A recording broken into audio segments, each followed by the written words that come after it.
맹모 삼천지교로 잘 알려진 중국 춘추 전국시대의 철학자 맹자는 인간이라면 누구나 가지고 있는 마음속의 4가지 요인에 대해서 이야기하였습니다. 그것은 바로 인, 의, 예, 지, 이 4가지 마음입니다. 인이란 측은지심으로서 타인의 불행을 아파할 줄 아는 마음으로서 공경에 처한 사람을 측은히 여기는 마음을 말합니다. 그리고 의는 수호지심으로서 의롭지 못한 일을 부끄럽게 여기고 수치스럽게 여길 줄 아는 마음을 뜻합니다. 그리고 예는 사양지심이라 하여서 남을 공경하며 타인에게 양보할 수 있는 좋은 마음가짐을 뜻한다고 할 수가 있습니다. 또 지는 시비지심으로서 옳고 그름을 판단할 수 있는 마음가짐이라고 하였습니다. 맹자는 이 4가지를 인간의 사단이라고 불렀습니다. 이 4가지 단서를 잘 키우는 것이 바로 교육의 목적이고, 원래 사람이라면 모두 이런 선한 마음을 가지고 태어난다고 보았습니다. 이런 맹자의 가르침은 오고 오는 사람들에게 인간으로 태어나서 바른 마음가짐으로 살아갈 것을 잘 교훈해주고 있다고 볼 수가 있는 것이지요. 최근 사회에서 크게 이슈가 되고 있는 단어 중에 하나가 바로 공감과 소통이라는 단어입니다. 공감이나 소통은 모두 사건이나 일을 바라볼 때 나를 중심으로 보는 것이 아니라 맹자가 말했던 사단에서처럼 상대방의 입장에서 사건이나 일을 이해하고자 하는 따뜻한 마음에서 우러나오는 것이라고 볼 수가 있습니다. 그런 의미에서 맹자가 말한 이 4가지 마음의 단서는 공감이나 소통에서도 매우 중요한 이슈로 떠오르고 있습니다. 공감이나 소통의 마음은 자기 중심성을 벗어나서 타인의 처지와 상황을 인식하는 역지사지의 마음에서 우러나오는 것으로서 우리가 상대방과 나의 입장을 한 번쯤 바꿔 생각해 볼 수만 있다면 도무지 이해할 수 없었던 것에 대해서 조금은 이해할 수 있는 마음이 생기고, 또 상대의 처지와 판단을 수용할 수 있는 마음도 생기게 되는 것입니다.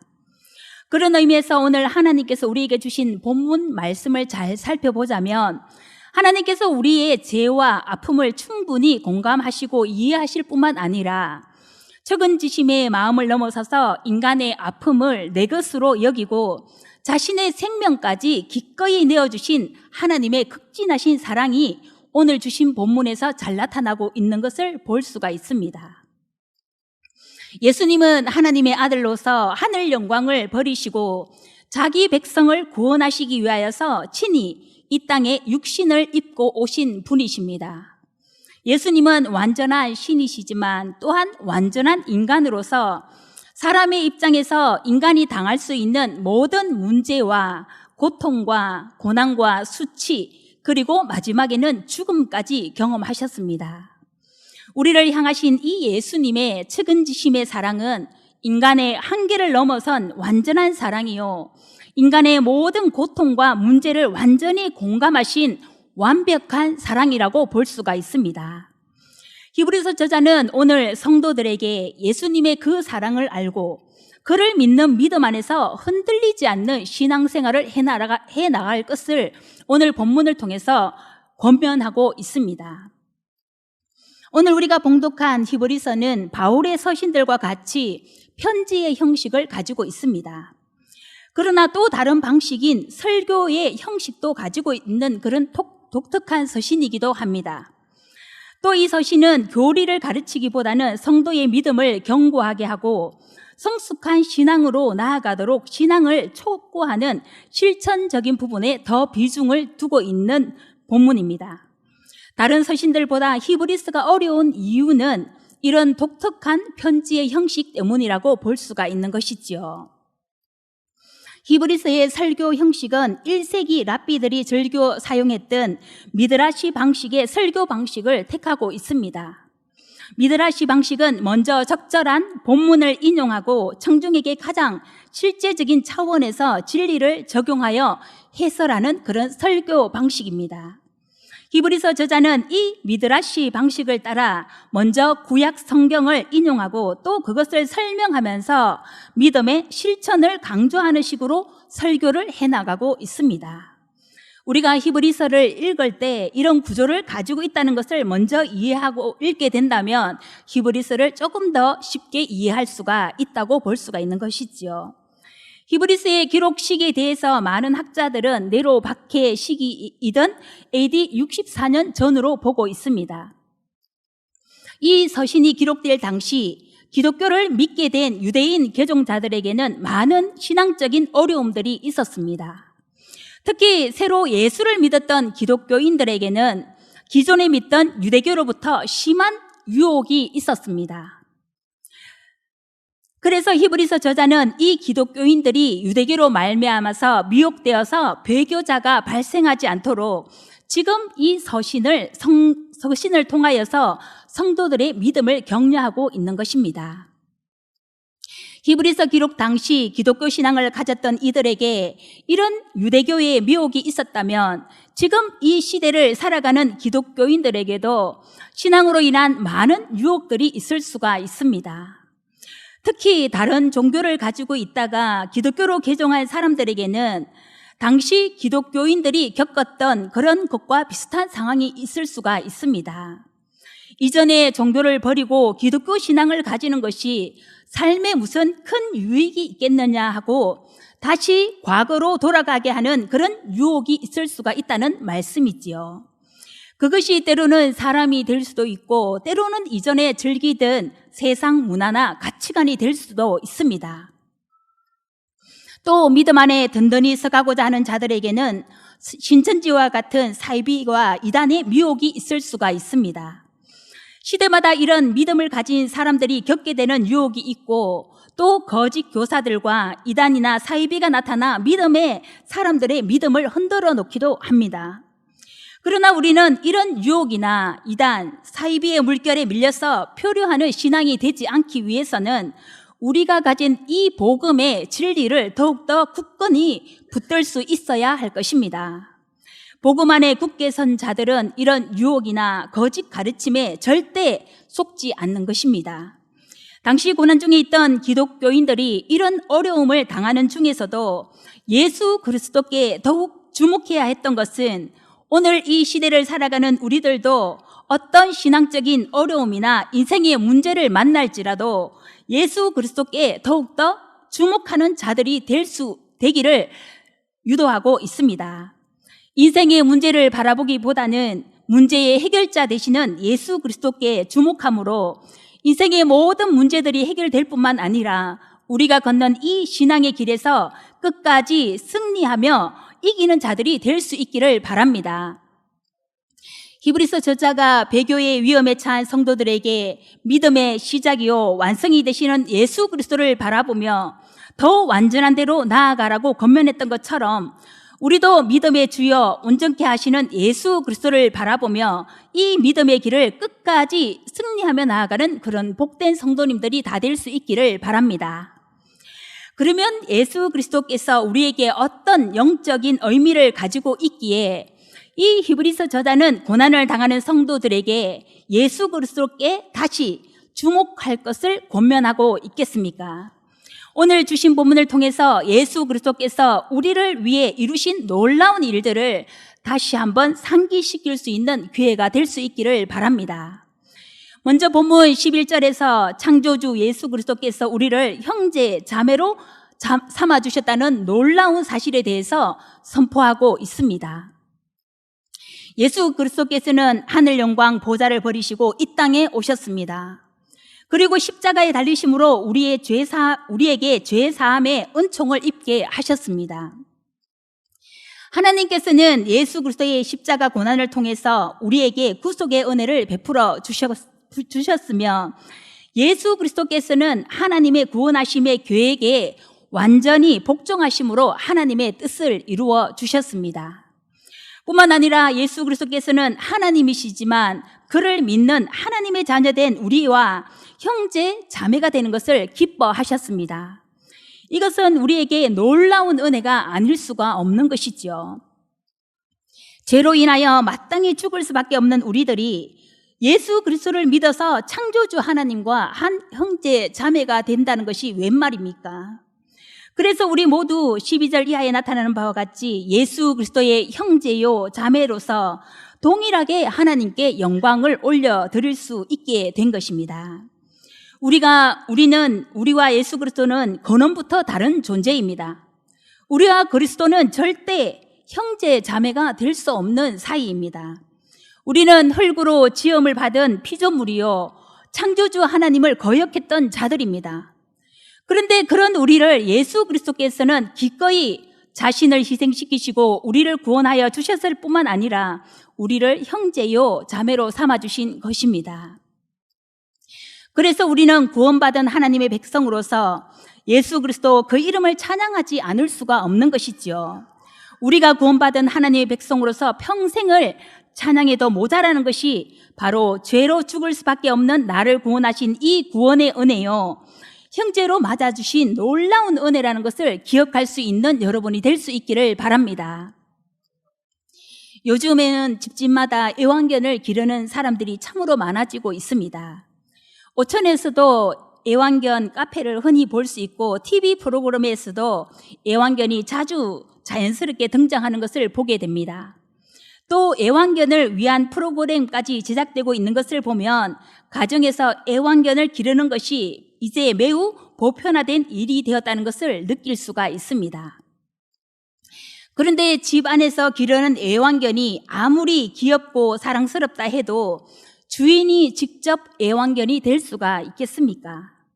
애완견이 아무리 재롱을 부리고 살갑게 하더라도 주인이 직접 애완견이 되려고 하지는 않을 것입니다. 또 아무리 사랑스러운 애완견이라 하더라도 주인이 애완견이 되어서 그 애완견의 형제요 자매가 될 수가 있겠습니까? 그런 일은 절대 없는 것이죠.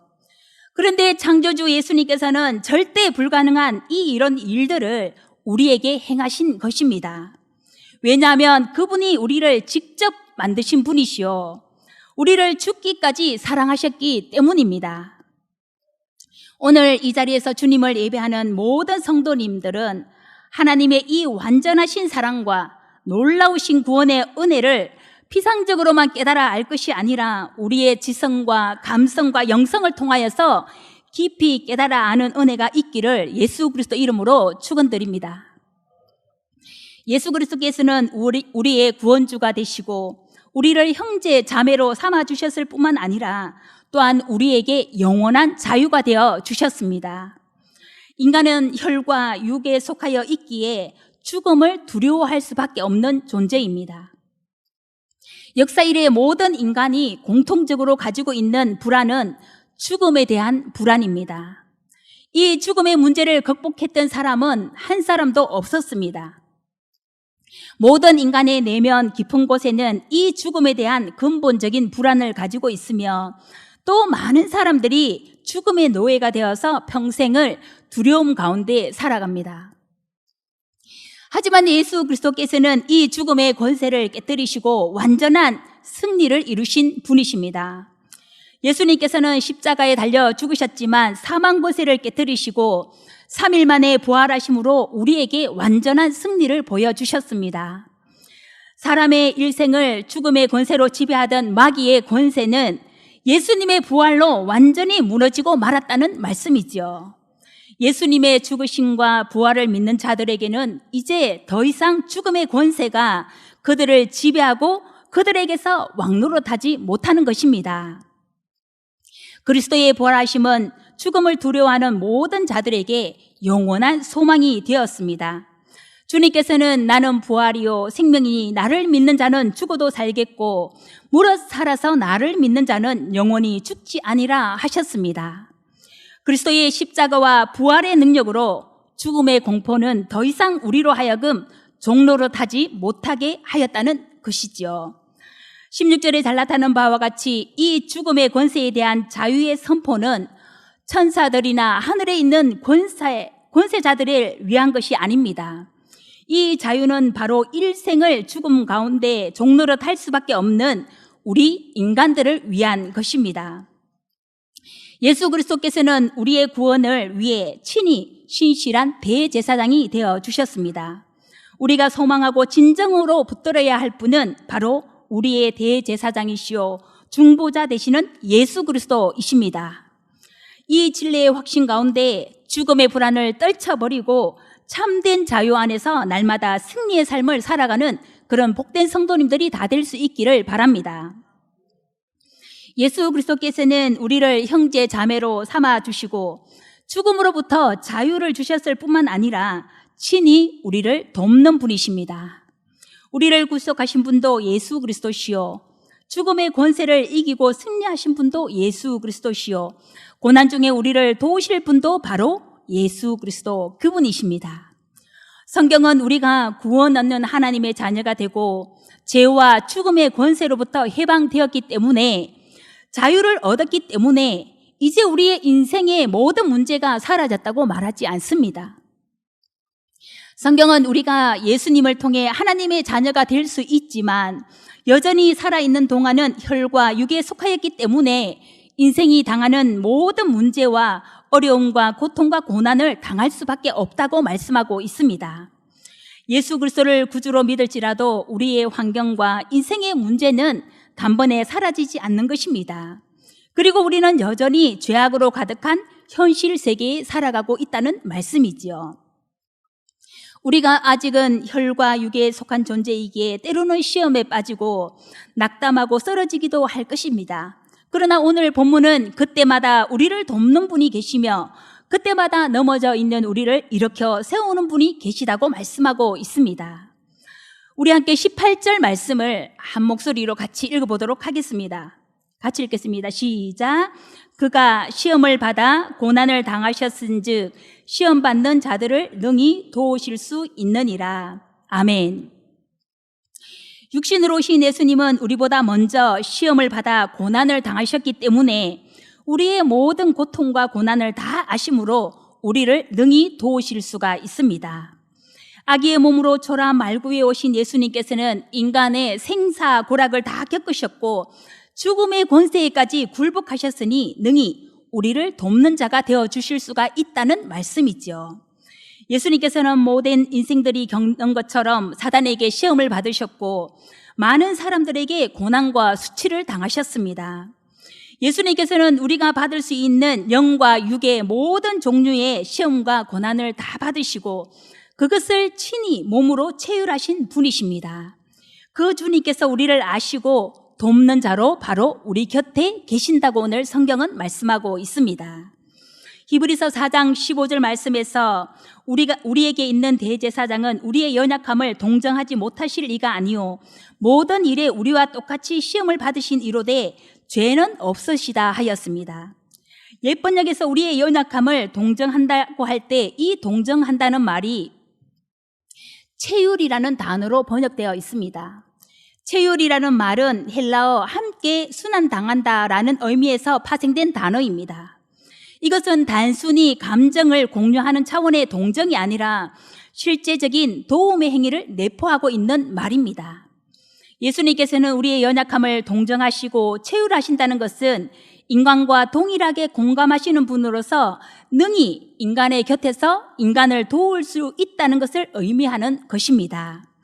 예수님은 우리의 나약함, 질병, 도덕적인 연약함, 육체적인 것뿐만 아니라 인성과 영성에 대한 모든 약한 부분을 친히 도울 수 있는 분이십니다. 예수님께서 이처럼 우리를 이해하고 도울 수 있는 것은 그가 완전한 인간성에 참여하셨기 때문입니다.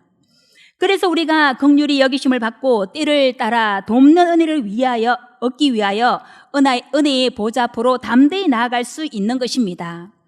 은혜의 보좌 앞으로 담대히 나아간다는 것은 숨김없이 솔직하게 확신 있게 하나님 앞에 아무것도 감추인 것이 없이 어린아이와 같이 또는 벗은 몸 같이 나아가는 것을 의미하고 있습니다. 우리 모든 성도님들이 인생의 문제, 우리의 질병, 나약함, 정신적인 모든 문제들까지 솔직하게 숨김없이 어린아이와 같이 하나님께 가지고 나아가 아릴 수 있는 그런 믿음이 있기를 축복합니다. 우리가 걸어가고 있는 이 신앙의 걸음은 절대 우리 혼자 가는 길이 아닙니다. 하나님께서는 우리를 창조하셨으며 구원을 위하여서 우리를 예정해 주셨습니다. 성령 하나님께서는 우리를 불러주셨고 지금도 우리 안에 내주하고 계십니다. 성자 예수님께서는 우리를 위해 친히 십자가에 달리심으로 우리의 죄를 대신하여 죽어주셨으며 지금도 하나님 우편에서 우리를 위하여서 중보하고 계십니다. 뿐만 아니라 우리에게는 예수 그리스도와 함께 형제 자매된 수많은 믿음의 동력자들이 있습니다. 내가 당하는 고난과 문제는 내 곁에 있는 형제 자매가 겪고 있는 문제입니다. 또 언젠가 그들이 겪게 될 문제이고 또 언젠가 그들이 겪었던 문제이기도 합니다. 그래서 우리는 이 신앙의 걸음을 걸으면서 낙담하거나 낙심하거나 실망하며 포기할 필요가 전혀 없는 것입니다. 이미 예수 그리스도께서 이것을 체휼하셨고 우리의 마음을 공감하시고 계시며 우리를 측은지심으로 바라보시며 그것을 넘어서서 우리를 친히 돕고 계시기 때문입니다. 오늘 인생의 문제와 죽음의 공포와 갖가지 두려움으로 잠 못 이루는 분이 계십니까? 우리를 측은히 여기시는 그분의 은혜를 구하기 위해서 은혜의 보좌 앞으로 담대히 나아갈 수 있기를 바랍니다. 우리의 모든 것을 체휼하시는 예수 그리스도, 그분을 다시 주목할 수 있기를 바랍니다. 예수 그리스도, 그분은 우리의 고통을 알고 계시며 그 모든 것을 경험하신 분이시요 우리의 모든 문제를 공감할 수 있는 분이십니다. 우리의 모든 문제의 해결자는 오직 예수 그리스도 한 분이십니다. 그 예수 그리스도를 주목하며 한 주간도 은혜의 보좌 앞으로 담대히 나아가 주님의 도우심을 구하며 기도 응답의 기쁨을 누리는 그런 복된 성도님들이 다 될 수 있기를 예수님의 이름으로 축원드립니다. 기도하겠습니다. 창조주가 되시며 십자가 보혈의 은혜로 우리를 구속하사 형제와 자매로 인쳐주신 하나님 아버지께 찬양과 영광을 올려드립니다. 사망의 권세를 이기고 믿음 안에서 참된 자유를 얻게 하셨으니 이 구원의 은총을 날마다 노래하며 믿음에 합당한 삶을 살아가게 하옵소서.